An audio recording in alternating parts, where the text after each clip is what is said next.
दोस्तों, झारखंड में हेमंत सोरेन की सरकार को गिराने की कोशिश भारतीय जनता पार्टी लगातार करती रही है, लेकिन पांचवी बार बीजेपी की यह कोशिश, गुजरात लॉबी की यह साजिश फेल हो गई।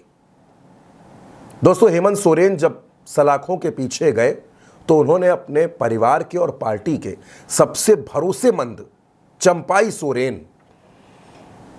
चंपाई सोरेन पर भरोसा किया, उनको मुख्यमंत्री की कुर्सी दी।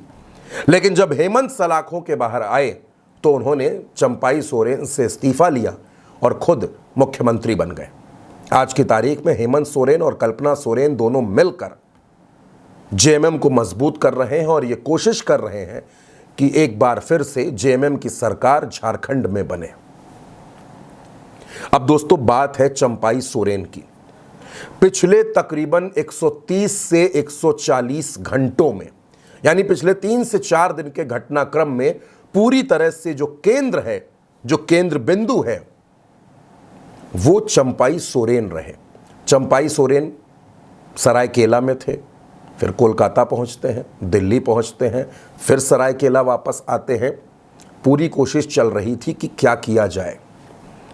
चर्चा थी कि भारतीय जनता पार्टी में शामिल होंगे, क्योंकि वो अपना और अपने दोनों बेटों का राजनीतिक भविष्य सिक्योर करना चाहते थे। लेकिन बीजेपी में जब अंदर से विद्रोह होने लगा, खुद के नेता नाराज होने लगे, बाबूलाल मरांडी भाजपा के प्रदेश अध्यक्ष, उन्होंने संकेत दे दिया कि यह फैसला गड़बड़ है, नुकसान होगा, तो बीजेपी ने अपने प्लान ए को वहीं रोक दिया। अब चंपाई सोरेन अधर में लटक गए, क्योंकि प्लान यह था कि चंपाई सोरेन 8 से 10 विधायकों के साथ भाजपा में शामिल हो जाएंगे। लेकिन हेमंत सोरेन ने उन सभी विधायकों को अपने पास बुला लिया, उनकी बात सुनी और उनकी समस्याओं का समाधान करने का वादा कर दिया। अब चंपाई सोरेन अकेले पड़ गए। चंपाई सोरेन ने बातें तो बहुत लंबी चौड़ी लिखी कि उनके पास 3 ऑप्शन हैं, या तो अपनी पार्टी बना लें, राजनीति से संन्यास ले लें, या फिर किसी दोस्त के साथ चले जाए, दोस्ती कर लें। तो उन्होंने संन्यास तो नहीं लिया, ये जरूर तय कर लिया कि अपनी नई पार्टी बनाएंगे। और पार्टी बनाने का ऐलान करते वक्त चंपाई सोरेन ने क्या कुछ कहा है, उनकी बात को भी थोड़ा सा गौर से सुनिए। करेंगे पार्टी यार, नहीं तो कोई अच्छा दोस्त अगर मिलेगा हमसे चलने के लिए। हमारा विचार यहाँ का आदिवासी का अस्तित्व, यहाँ का मूलवासी का अस्तित्व, गरीब गुरबा का अस्तित्व, दलित का, हम वैसा साथी से दोस्ती हम कर सकते हैं। और नया अध्याय में हमने कह दिया है कि मेरा क्या दर्द है। पहले हम सोचा था कि हम सन्यासी ले लेंगे, जो मेरा सोच है झारखंड को आदर्श, और यहाँ का आदिवासी, यहाँ का मूलवासी, यहाँ का दलित, यहाँ का गरीब गुरबा को हम सम्मान देने के लिए आगे बढ़ेंगे। दोस्तों, आपने चंपाई सोरेन की बात सुन ली। चंपाई सोरेन और पड़ोस के राज्य बिहार के एक नेता हैं जीतन राम मांझी, उन्होंने भी कमोवेश ऐसा ही किया था। नीतीश कुमार ने उनको मुख्यमंत्री की कुर्सी सौंपी थी, लेकिन 9 महीने के अंदर ही इस्तीफा ले लिया था।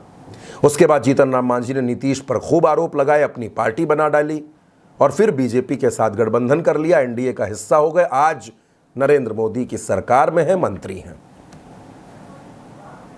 यानी अपने राजनीतिक भविष्य को उन्होंने सेट किया। और अब चंपाई सोरेन को लगता है, वो चंपाई सोरेन जिनको झारखंड में झारखंड टाइगर कहा जाता है, शिबू सोरेन के बेहद करीबी हैं, बड़े भरोसेमंद हैं। सोरेन परिवार पूरे झारखंड में राजनीति करता है, पूरे झारखंड में गुणागणित लगाता है।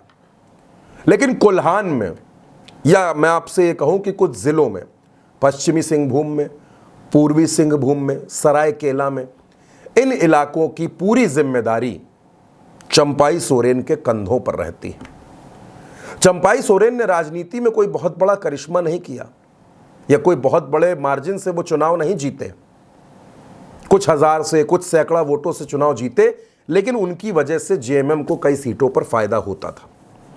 अब दोस्तों, झारखंड में विधानसभा में 28 सीटें ऐसी हैं जो आदिवासी वर्ग के लिए आरक्षित हैं।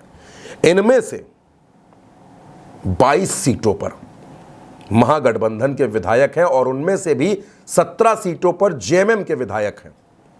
अब चंपाई सोरेन अगर पार्टी बनाएंगे तो उससे क्या होगा? बीजेपी को लगता है कि चंपाई सोरेन अपनी पार्टी बनाएंगे और राज्य की सभी सीटों पर अपने प्रत्याशी उतारेंगे। तो चंपाई सोरेन जो वोट काटेंगे वो जेएमएम का वोट होगा, यानी हेमंत सोरेन का वोट होगा, और हेमंत सोरेन कमजोर पड़ेंगे। उसके बाद भारतीय जनता पार्टी अगर सरकार बनाने की स्थिति में होगी तो वो चंपाई सोरेन को गठबंधन में शामिल कर लेगी, मंत्री पद दे देगी। ये अब तक की कहानी है। लेकिन आज की तारीख में झारखंड का आदिवासी समाज चंपाई सोरेन को जेएमएम को तोड़ने की कोशिश करने वाला मान रहा है। वो ये मानता है कि चंपाई सोरेन ने एक आदिवासी सरकार को गिराने की कोशिश की है। चंपाई सोरेन बीजेपी के साथ मिल गए हैं, उसकी बी टीम की तरह काम कर रहे हैं, और इसका नुकसान चंपाई सोरेन को भी उठाना पड़ेगा। दरअसल चंपाई सोरेन ने हेमंत सोरेन के सामने यह प्रस्ताव रखा था कि इस बार के विधानसभा चुनाव में उनको भी टिकट मिले और उनके बेटों को भी टिकट मिले।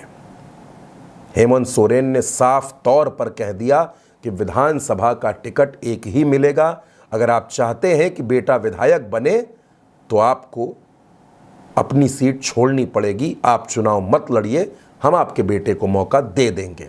लेकिन चंपाई सोरेन इसके लिए तैयार नहीं थे। चंपाई सोरेन अपने लिए और अपने बेटे के लिए, दोनों के लिए टिकट चाहते थे, और ये भी चाहते थे कि जब सरकार बने तो वो दोनों सरकार में मंत्री बने। लेकिन हेमंत ने इससे साफ तौर पर इनकार कर दिया। अब दोस्तों, राजनीतिक पंडित तो यहां तक कहते हैं कि चंपाई सोरेन को मुख्यमंत्री बनाना हेमंत सोरेन की गलती थी। अगर हेमंत सोरेन चंपाई सोरेन की जगह अपनी पत्नी कल्पना मुर्मू सोरेन को मुख्यमंत्री की कुर्सी सौंप देते तो ऐसी स्थिति पैदा न होती। लेकिन तब हेमंत सोरेन को लगा कि अगर वो अपनी पत्नी को मुख्यमंत्री की कुर्सी दे देंगे तो परिवारवाद के आरोप लगेंगे। लेकिन आज की तारीख में हेमंत सोरेन मुख्यमंत्री हैं, उनकी पत्नी विधायक हैं, भाई उनके बसंत सोरेन वो भी मंत्री हैं सरकार में। और अब झारखंड की राजनीति पल पल बदल रही है, क्योंकि झारखंड में अगले 1 से 1.5 महीने के अंदर विधानसभा चुनाव का ऐलान भी हो सकता है। और ऐसे में चंपाई सोरेन अगर पार्टी बनाते हैं तो बीजेपी जो सपने देख रही है, बीजेपी जो मंसूबे पाल रही है, बीजेपी को लगता है कि चंपाई सोरेन के सहारे वो कोई बहुत बड़ा करिश्मा कर जाएगी, कमाल कर जाएगी, वो सपना बीजेपी का टूटता हुआ नजर आ रहा है, बिल्कुल टूटता हुआ नजर आ रहा है। क्योंकि चंपाई सोरेन बीजेपी का जितना फायदा नहीं कर रहे, उससे ज्यादा नुकसान कर देंगे दोस्तों। अब झारखंड की राजनीति में चंपाई सोरेन कितने प्रासंगिक रहेंगे और किसका फायदा करेंगे, किसका नुकसान करेंगे, ये झारखंड का चुनाव तय करेगा। लेकिन झारखंड की राजनीति पर आप जो भी सोचते हैं, अपनी राय, अपने समीकरण, अपना विश्लेषण हमें कमेंट बॉक्स में जरूर बताएं।